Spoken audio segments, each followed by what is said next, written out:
Sering dibilang keras kepala sama bos, atau dicap susah diatur dan ngeyel sama rekan kerja. Padahal niat Anda sebenarnya baik. Anda punya standar tinggi, punya prinsip, dan kemauan yang kuat. Tapi entah kenapa di lingkungan kerja, semua itu justru jadi sumber masalah. Anda merasa idealisme dan integritas Anda malah jadi bumerang. Terlahir di hari Selasa. Anda memang dikatakan oleh Primbon sebagai berperedaran api, sehingga seringnya teman menjauh, punya perasaan yang cepat bosan, juga cepat meninggalkan sesuatu yang tengah dikerjakan. Rasanya frustrasi, kan? Ketika Anda tahu sebuah proyek bisa lebih baik, tapi ide Anda dimentahkan begitu saja karena dianggap menentang arus. Ketika Anda melihat ada risiko di depan mata, tapi suara Anda diabaikan karena dianggap terlalu kritis. Anda jadi merasa sendirian, disalahpahami, dan mungkin mulai bertanya-tanya, apakah saya yang salah? Haruskah saya jadi lebih penurut saja supaya karir saya aman? Kalau dibiarkan, cap keras kepala ini bisa sangat berbahaya. Karir Anda bisa mandek. Anda tidak akan dipercaya memimpin proyek-proyek besar, dan ide-ide cemerlang Anda akan mental bahkan sebelum sempat didengar. Atasan mungkin melihat Anda sebagai duri dalam daging, seorang yang kompeten tapi problematik. Rekan kerja bisa jadi menjaga jarak, mengubah calon kawan menjadi lawan dalam diam. Lingkungan kerja yang seharusnya jadi tempat bertumbuh justru terasa seperti medan perang yang menguras energi. Tapi, bagaimana jika saya katakan bahwa watak keras Anda itu bukanlah kelemahan? Bagaimana jika sifat yang sering dicap sebagai keras kepala itu sebenarnya adalah bibit dari aset kepemimpinan yang paling dicari dan paling langka di dunia kerja, yaitu integritas dan ketegasan yang berprinsip. Coba bayangkan, Anda bisa menyalurkan energi dan pendirian kuat Anda bukan untuk menciptakan konflik, tapi untuk membangun respek. Bayangkan jika atasan Anda, yang tadinya melihat Anda sebagai penentang, kini justru mencari Anda untuk mendapatkan pandangan yang jujur dan solusi yang solid.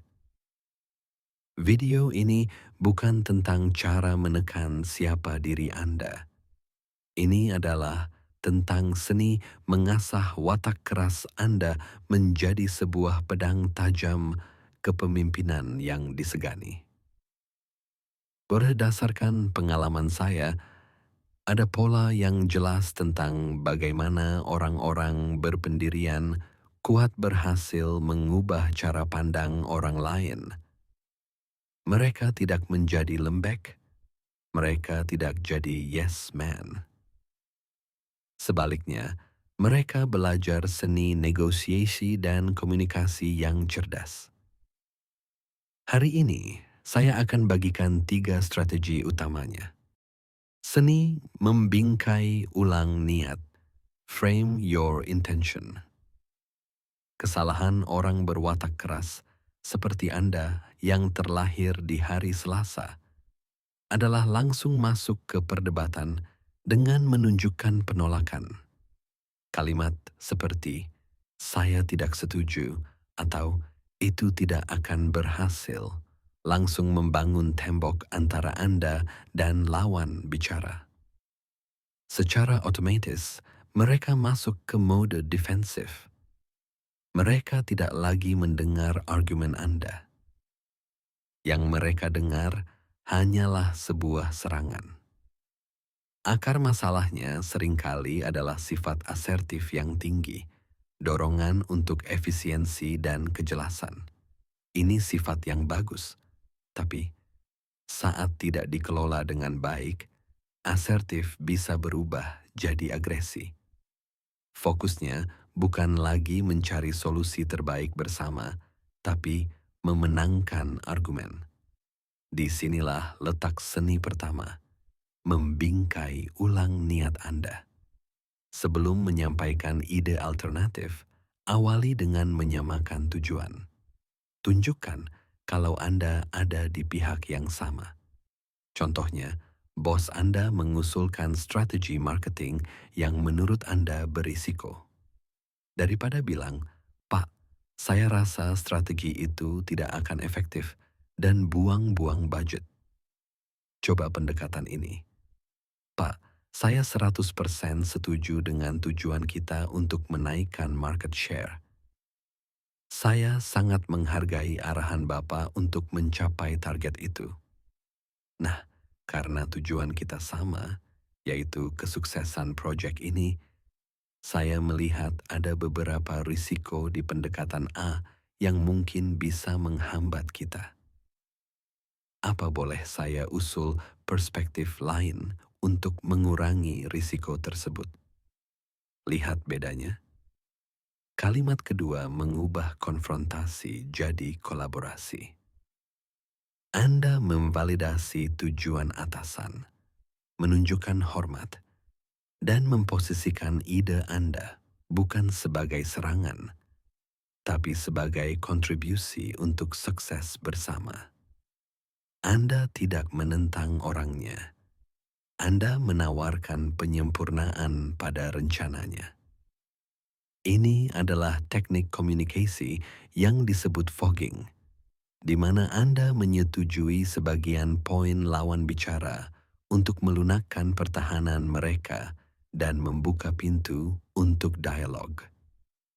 Latih ini setiap hari. Sebelum memberi masukan, jeda 3 detik dan tanyakan, "Apa tujuan bersama kami?" Mulailah dari sana. Ini langkah pertama mengubah citra dari pembangkang menjadi mitra strategis. Pilih medan perang Anda. Pick your battles. Orang yang punya pendirian kuat, seperti watak kelahiran Selasa, seringkali punya semangat tinggi untuk memperjuangkan apa yang mereka yakini. Ini kekuatan super. Tapi, kekuatan ini jadi bumerang kalau dipakai untuk semua hal. Kalau Anda memperdebatkan warna tombol di website dengan energi yang sama saat memperdebatkan strategi bisnis inti, kredibilitas Anda akan tergerus. Orang akan melihat Anda bukan sebagai orang berprinsip, tapi sebagai orang yang sekadar sulit. Disinilah seni kedua berperan, kemampuan memilih medan perang Anda. Pemimpin bijak tahu kapan harus teguh, kapan harus fleksibel. Mereka tidak buang-buang energi dan modal politik untuk pertempuran sepele. Bagaimana cara membedakannya? Tanyakan pada diri Anda dua hal ini. Seberapa besar dampaknya ke tujuan utama? Apakah ini isu fundamental yang bisa bikin gagal? Atau cuman masalah selera? Apakah ini menyangkut prinsip inti saya? Apakah ini soal etika, integritas, atau kualitas yang tidak bisa ditawar? Jika jawabannya dampaknya besar dan ini masalah prinsip, inilah perang yang layak diperjuangkan. Tapi jika dampaknya kecil, inilah waktunya untuk fleksibel. Mengalah pada isu kecil bukan tanda kelemahan, tapi tanda kedewasaan strategis. Ini menunjukkan Anda bisa melihat gambaran besar dan fokus pada apa yang benar-benar penting. Anda membangun modal kepercayaan yang bisa dipakai saat memperjuangkan sesuatu yang krusial. Bayangkan seorang manajer proyek dengan weton Selasa Leji yang dikenal tegas dan mandiri. Saat rapat, ada potensi pelanggaran data klien dalam sebuah fitur baru. isu prinsip dengan dampak masif. Ia akan berdiri paling depan dengan data lengkap dan berkata dengan tegas namun tenang, isu ini tidak bisa kita kompromikan. Kita harus hentikan rilis ini dan perbaiki. Ini menyangkut kepercayaan klien kita. Ketegasannya jadi punya bobot karena digunakan di saat yang tepat. Dengan memilih medan perang, Anda mengubah citra dari orang yang selalu menentang menjadi penjaga standar yang bisa diandalkan. Gunakan data, bukan sekadar opini yang keras. Watak keras yang hanya didasari perasaan akan selalu dianggap keras kepala. Tapi, watak keras yang didukung oleh data, fakta, dan logika yang kuat akan berubah menjadi ketegasan yang berdasar dan dihormati. Ini transformasi paling penting. Argumen Anda harus bergeser dari "saya rasa ini salah" menjadi "data menunjukkan pendekatan ini punya tingkat kegagalan 70% pada kasus serupa." Inilah seni ketiga, mempersenjatai pendirian Anda dengan bukti. Sebelum menantang sebuah ide, kerjakan PR Anda. Kumpulkan data, cari studi kasus, analisis laporan sebelumnya. Ketika Anda masuk ke diskusi dengan persiapan matang, dinamika percakapan berubah total. Anda tidak lagi dilihat sebagai orang yang emosional atau negatif, tapi sebagai seorang profesional yang teliti, analitis, dan benar-benar peduli pada hasil. Beberapa tips praktis untuk ini. Bicara pakai angka. Daripada bilang, banyak pelanggan yang tidak suka fitur baru itu.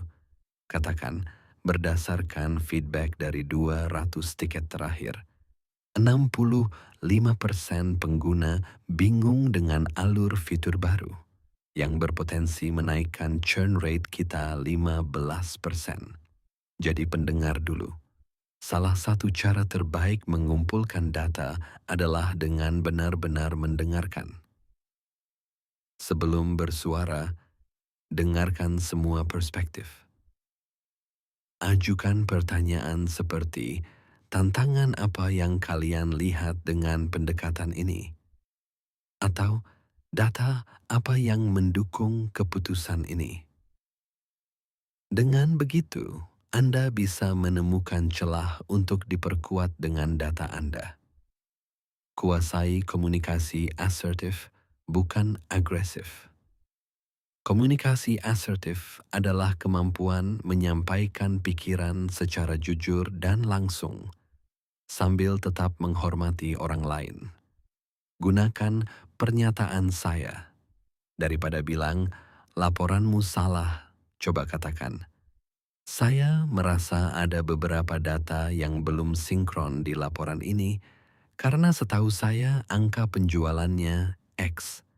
Bisa kita periksa bersama? Gabungkan ini dengan postur tubuh yang tegak, kontak mata yang tenang, dan nada suara yang stabil. Ini mengirimkan pesan kepercayaan diri, bukan intimidasi. Dengan konsisten mendukung pendirian Anda dengan data, Anda sedang membangun reputasi baru. Anda bukan lagi si keras kepala. Anda adalah orang yang paling siap di ruangan itu. Anda adalah suara nalar, kesimpulan, dan call to action. Jadi, mari berhenti melihat diri Anda sebagai orang yang keras kepala atau ngeyel. Itu adalah label dari orang lain yang tidak memahami kekuatan di balik energi weton kelahiran Anda.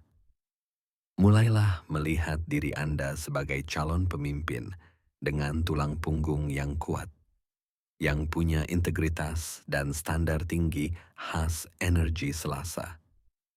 Watak keras Anda, jika tidak diasah, memang bisa jadi penghalang.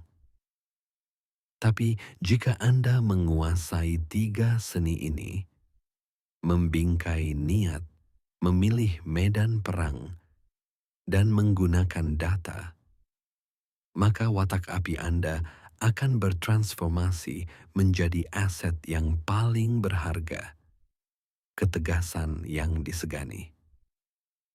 Dunia kerja tidak butuh lebih banyak yes man.